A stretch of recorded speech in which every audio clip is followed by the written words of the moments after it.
Before we get underway today, there were some memories that came up today in my phone that 4 years ago, this weekend, this is the Country Music Festival weekend, in case you didn't know that. That's why there's like 8 billion people on the island, it's sunk like 2 feet. But a bunch of us from True North here went and helped out afterwards and cleaned up some of the recycling and the garbage and stuff like that. So I'm sure you were sad to miss out on the part. There's Corey and Christina rummaging through garbage bags and getting out recycled bags, and it was all the fun. Francine and Brianna doing, look at that garbage. It's just the flies were buzzing in the heat. It was awesome. Here's Alexa and Simon. Look how cute Simon is there. 4 years makes a big difference when you're that age. But their job was to take, Alexa, you look disgusted. Their job was to take all the liquor bottles and empty them into the woods there that was left over, because as my theory goes, you cannot enjoy country music without alcohol. But there was lots left over. They dumped it all out. They smelled when they got in the car. It was great, because it was all over their legs and all that. And of course, there's David grimacing while taking all the cans. Whoever idea it was to sell food out of this place in the summer with coleslaw on the plate, and all ended up in the bags, that person should just be fired and shot. And it was just a wonderful, joyful experience. Peggy Jo, I'm sure you're sorry you missed out on that experience. But good times, good memories, and whoever helped out, you're all awesome. We have all experienced different levels of pain. Like that, for example. But I mean physical pain, all right? You can probably remember back in the days when you were a kid and maybe you were climbing up a tree really high and your hand slipped and you tumbled down that tree and you whacked your limbs off a few limbs in the tree and you landed maybe on your ankle and you felt that snap of the bone break. It's a distinctive, memorable feeling. Or maybe riding your bike off that sweet jump, but miscalculating your landing and knocking the wind completely out of yourself on the ground. You're trying to get gas for air. Once I was going into the McDonald's parking lot there on University Avenue, and I was traveling at warp speed on my bike, and my front tire went completely sideways. I kept going, of course, like a torpedo, and skidded to a stop on the pavement using my face as a brake. I managed to push one of my teeth that had bent back up into my gum, and it took. It was pretty impressive. My dentist patched up the other one that was broken, and I got quite a few stitches over at the hospital. But I've experienced pain at even higher levels than that. I once I picked up an exposed wire attached to a 220 plug, the kind that you put your stove into. That gave me a good zap. I felt that for a couple of days. My mouth infection and abscess, that comes in my top 10 list now. See, David, I managed to work it in for another week. That was huge, but of course, I think beyond that one, I sat through a ton of pain when Francine and I were first dating, and she wanted to watch the movie Anne of Green Gables. I suffered intensely. It was brutal. But the number one level of intense pain was the time, maybe some of you remember, the time my back was gone so bad, I woke up screaming and terrified my children. A couple of discs had moved in my lower back. There was just, spinal column, bone on bone, all that fun. The ambulance was called. They asked me, on a scale of 1 to 10, what my pain level was. I think I said 14. And so they gave me a shot of morphine. I was like, there, you should be feeling better now. I wasn't. There was no difference whatsoever. He was surprised by that, so he gave me another shot of this magic drug, but he might as well have given me a stick of gum because it did nothing. Apparently, we found out my body doesn't respond really at all to drugs like that, to narcotics. And by this point, I was in so much pain, I was, sweating buckets and groaning, and my hands and my legs were just kind of shaking uncontrollably. And he had given me the maximum amount of morphine, so the only other option they had was fentanyl. You've probably heard of that drug, news stories, kind of sad, kids overdosing and stuff. But it's a very powerful drug. But like any drug, when it's used correctly, it can be effective for the right reason. So he gave me a shot of this stuff, and almost instantly the pain level, it dropped a bit. My hands stopped shaking so much, my breathing slowed down. I remember I looked at him and I said, man, that's some good stuff. It's like, yeah, it was. And from this incident, I've learned a few things. Whenever my back starts to go now, I should not just, man up and just kind of put it off and just hope it gets better on its own, all right? Deal with it, take some drugs, get into the hospital if I need to. Second, I will likely never become a drug addict since the stuff doesn't really work on me anyway. I guess that's a good thing. And finally, guys, if you can get out of watching Anne of Green Gables, fake an injury, shock yourself if need be, it is worth it. All right? I want you to think about this. I want you to think about getting healed instantly of some kind of thing, what that would be like to experience. Because when I lay there in pain, unable to move or stand up, my body sweating and shaking and it just hurt so bad. The thought at that time of someone just coming up to me and touching me and just being completely better, just like that, I would have been both deeply thankful and quite amazed. Imagine having an illness like cancer. You're feeling so weak and sick from its ravaging effects. Just to one day suddenly be infused with strength and health. What would it feel like to be in an accident one day and break your spine and be confined to a wheelchair? Unable to walk, to get yourself up and down stairs, into bed, even needing help getting cleaned up and dressed every day. And in a moment, to have feeling once again rush down your nerves and your legs, for you to be able to wiggle your toes, for your leg muscles to regain their strength, and you are able to stand up and walk. That feeling would be exhilarating.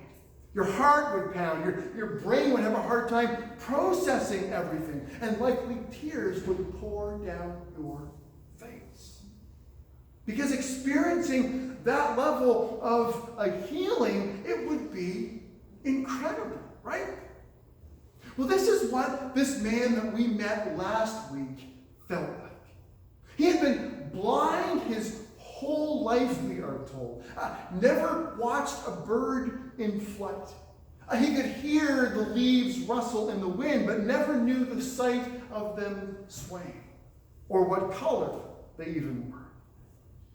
But on this day, someone came up to him, rubbed mud in his eyes. He went and he washed off the mud, and suddenly, for the very first time, he could see.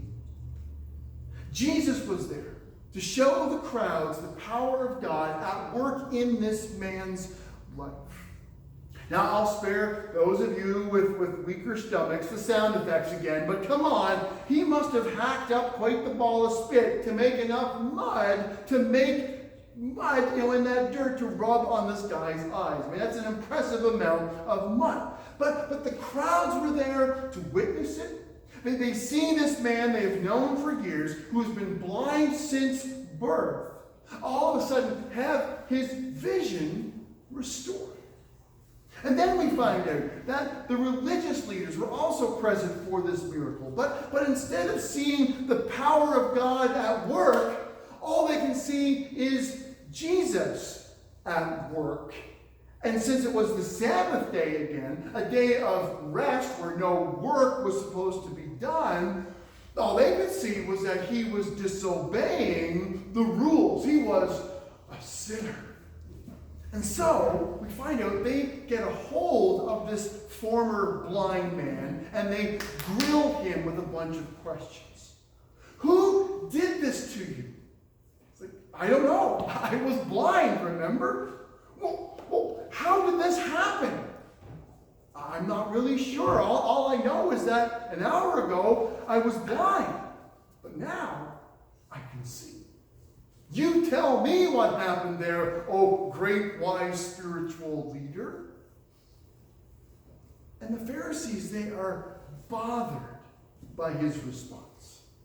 They tell him they have no idea how this happened. They have no clue where this Jesus comes from and how he's able to do what he does.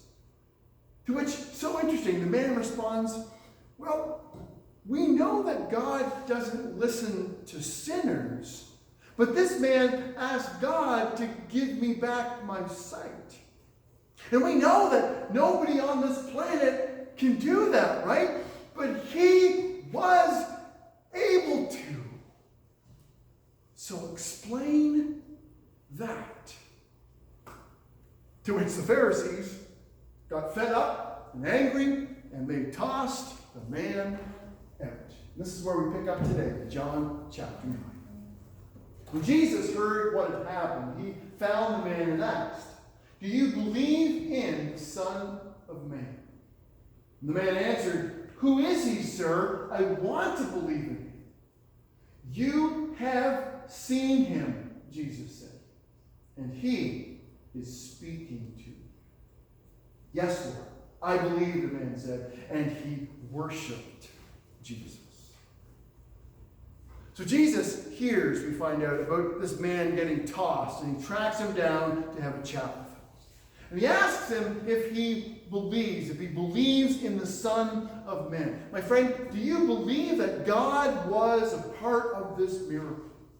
Well, of course I do. There's no other explanation, the man says. But I have no idea who this Son of Man is that you're talking about. I believe something incredible happened to me, and someone, this Son of Man, as you say, did something. He made this mud, he put it on my eyes, told me to wash it off, and when I did, my blindness was gone. But I couldn't see him then. I have no idea who he is. Do you know him? Which is so ironic that he could not see the one who healed him. But Jesus tells him, my friend, you have seen him now. And here I picture Jesus' expression just turning into a smile. His eyes crinkling, his mouth moving into a smirk, and he says, you're looking at him. You're talking to him right now. To which the man declares that he believes and he worships Jesus. Now it's interesting. Jesus doesn't give this man any form of identification here. He doesn't pull out his camel driver's license from his wallet. He doesn't have a business card on him that says Jesus the Christ, Son of God, co-creator of the universe on it. He doesn't get all glowy like those corny Christmas pictures where he and Mary are like, radioactive for some reason. Angels don't appear in the sky here. Moses and Elijah don't show up behind him, shining like they've just come down from heaven, giving him a wink and a thumbs up, right? Nothing like that happens, but somehow the man just knows. Now, he likely recognized Jesus' voice from before. When you're blind, your other senses are more relied on. That's what they tell us anyway. My sight is dwindling. My aging ears are not as sharp as they used to be, but my taste buds are super sensitive. My palate for a good burger is second to none, right? But this guy's hearing was probably pretty good. And so he likely knew the voice of the man who had rubbed mud on his eyes. He remembered them. But perhaps there was also a feeling, a sense that there was something special about this person. Maybe the same sense that his disciples had when Jesus first asked them to follow him. But the former blind man stares into the eyes of the man who gave him back his sight. And he believed that Jesus was who he said he was, and that he had the power of God at his command. And then, within earshot of the Pharisees, who had scoffed at this man, who had thrown him out of their presence, who declared Jesus to be this disobedient sinner who insisted on working on the Sabbath, Jesus raises his voice enough for them to hear him. Jesus told them, I entered this world to render judgment, to give sight to the blind, and to show those who think they see that they are blind. Some Pharisees who were standing nearby heard him and asked, Are you saying we're blind? Well, if you were blind, you wouldn't be guilty, Jesus replied. But you remain guilty because you claim you can see. Talk about twisting the knife here, about pouring salt on an open wound. After my bike accident, I mentioned I had this piece of scar tissue that had grown down a little bit, kind of right over my two front teeth, that my dentist, I was in one day and he thought, we should probably remove that. Simple procedure. Freeze it up, a little slice there, and we'd never know it was ever there. And so he clicked the button and made the chair go backwards and put me backwards, and he began to lean over me with the needle to freeze it up. But as he he leaned in, he kind of paused and stopped, and he brought the needle back, and he leaned right in over my face. I remember this, and he said, just to let you know, this is really going to hurt. Glad for the heads up, because apparently there is a nerve cluster right here if you ever have to have a needle in there. And my goodness, right where that needle was going, he lifted up my lip, he jabbed that sucker in. My vision turned red, all right? My eyes welled up with tears and ran down the side of my head. He was not kidding. Yowza, all right? And here, Jesus went right for the nerve cluster. He knew exactly what would make the religious leaders jump, because they believed themselves to be virtually flawless. They were like spiritual Mary Poppins, practically perfect in every way. They believed they kept the law to the letter. In fact, they kept it so well that they felt that God didn't do a decent enough job, and so they added layers of extra rules and explanations to make it more thorough, right? And it was to these people, these guides of God's people, that Jesus raised his voice and said, I am here to bring sight to the blind and to show those who think they can see that they are actually blind. This statement was not spoken as a parable. Right? There was no symbolism here, no metaphor, no meaning defined inside the layers of telling a story. Jesus here was like Clint Eastwood with a gun. Bang! He was like Luke Skywalker firing his torpedoes into the Death Star. Boom! There was no misunderstanding, no interpretation mix-up. They knew exactly what he said. They even asked, are you suggesting that we are blind? And the weight of Jesus' words hangs here, across time, all the way even to today. Another time Jesus taught a very simple but very powerful truth. In Matthew 7, verses 3 to 5, he said, and why worry about a speck in your friend's eye when you have a log in your own? How can you think of saying to your friend, let me help you get rid of that speck in your eye, when you can't see past the log in your own eye? Hypocrite! First, get rid of the log in your own eye, and then you will see well enough to deal with the speck in your friend's eye. One thing about working with drywall, it's dusty. Don't know if you know that. Whenever you're routering a doorway or just lifting a sheet to the ceiling, whenever I do that, I am usually squinting, all right? I'm just kind of like Mr. Magoo, just guarding my eyes, trying to avoid what David and I affectionately refer to as a dust shot. Whenever a chunk of dust gets into your eye and your eyes shut instinctively, trying to protect themselves, and then you blink and you rub, one eye and the other, trying to wiggle it out until that annoying piece of dust finally gets out. Jesus grew up as the son of a carpenter. He would have known what sawdust was. He would have known what it felt like to have a piece get stuck in your eye. Whether it's dirt, an eyelash, whenever something gets in there, it is impossible to just ignore it and pretend like it's not there, right? We've all experienced it.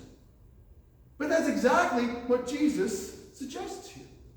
And it's not just, a piece of dust, but a whole stick of lumber.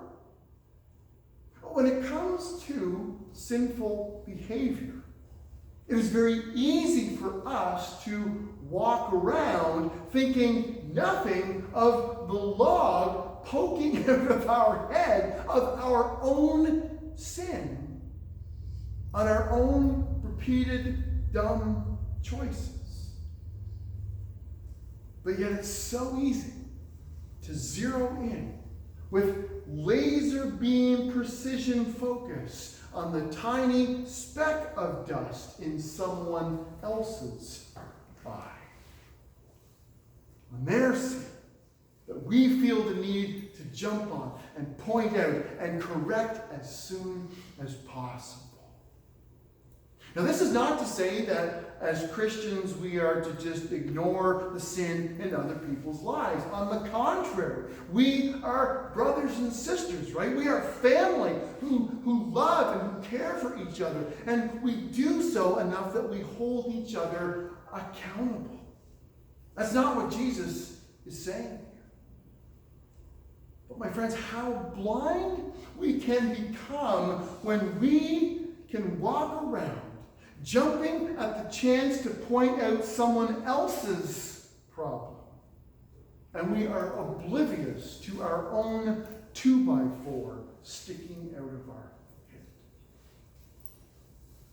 Jesus tells us to first and foremost look inward at ourselves and clear out our own specks. Because then we'll be able to see clearly and be able to help others, not judge. Help. The Pharisees had plenty of specks. Their eyes had so much lumber in them, you could build an 8-unit condo out of it all. Their lives were filled with garbage. Cold, uncaring, jealous, power-hungry hearts, never concerned about others, only about maintaining their control and their need to feel important. Jesus told them to open their eyes. He told us to open our eyes and see the world around us. A world full of lost, broken people who need to be shown the love of God. Let's pray. Thank you, Father, for this difficult, uncomfortable, awkward teaching. It is so easy for us to go around and point at others and see the wrongdoing and see the sin in the world and cast judgment upon it. And in a way, we are called to. We are called to be light in this world. In order to do that, we need to be able to speak the truth when truth needs to be spoken of. And yet, Father, it is so clear, the word spoken by your Son, that in order for us to be able to see clearly, we first must deal with the sin in our own lives. We need to pull out the specks, the logs, 2x4s sticking out of our own eyes in order to be able to see the world and shine light into it. So I just pray you would help us all to do that to learn to not jump on casting judgment and blame outward, but each and every day, first and foremost, focus inward and see what's going on in our own lives, in our own hearts, so that we'd be able to, through your power and through your strength, deal with the sin that's going on in our own hearts. And then, Father, can we be light in this world and help other people be able to sin? In Jesus' name, amen.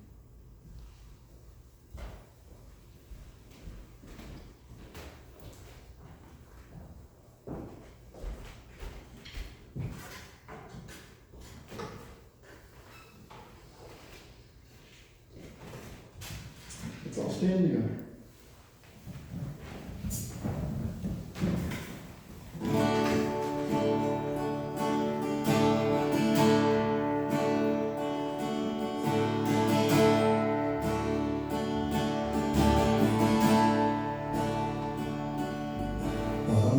Amazing grace, how sweet the sound that saved a wretch like me.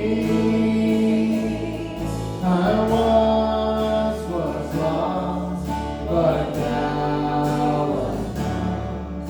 Was blind, but now I see.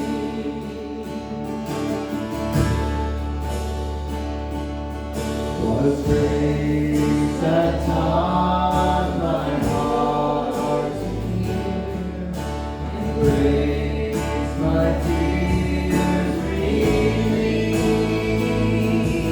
How precious did that grace appear, the hour I first believed. My chains are gone.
Shall soon dissolve like snow, the sun forbear to shine, but God who called me here below will be forever mine, will be forever.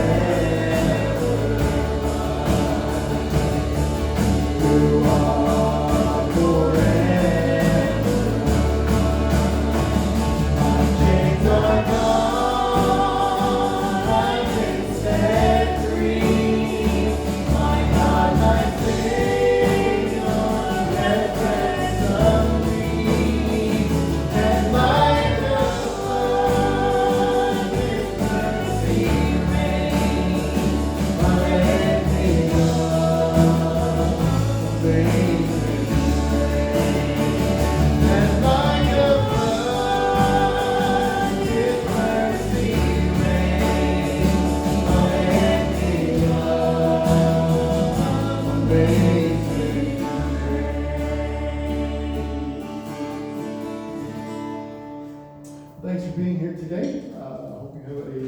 enjoyable rest of your day and you stay hydrated and cool. Unless you like the heat, then go on outside and enjoy it. But I won't be. I'll be inside. Unless we go kayaking. That sounds like fun on the water. Let's go into this world and see people the way God sees them. People who either know Jesus or don't even know Jesus. And if they don't know them, let's help them to know Him by loving Him and pulling out enough specks and logs out of our own eyes to realize that we are not perfect and we need to do a lot of work in our own lives. We need to convince people that Jesus is real. Take care. See you all next week.